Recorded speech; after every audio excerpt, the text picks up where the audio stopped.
Dans ma photographie, il y a toujours cette dialectique en fait, entre une silhouette, qu'on pourrait appeler du portrait, mais de plus en plus dans mon travail, je parle de silhouette parce que la découpe du corps en fait, est en train de prendre la place de l'identité stricte de la personne qui est photographiée.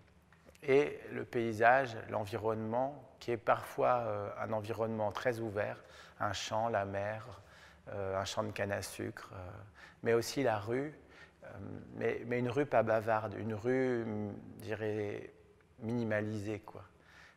Un mur, il n'y aura pas derrière mes personnages une rue en perspective avec des voitures stationnées. Il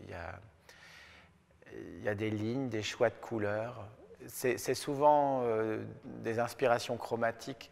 Je pense que mon travail, sa particularité, c'est la façon dont j'utilise et je marie les couleurs.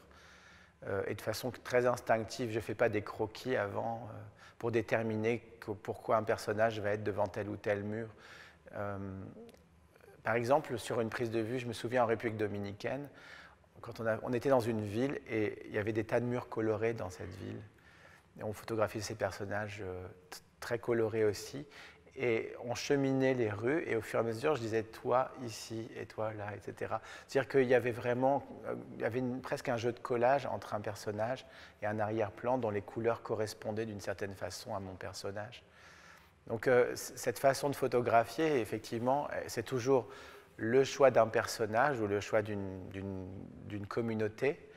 Et puis, dans un deuxième temps, le moment où je viens pour photographier, c'est le temps de préparation où je cherche les lieux qui vont devenir en fait mon studio en plein air. Après, ce qui définit aussi ma photographie, c'est l'usage de l'éclairage.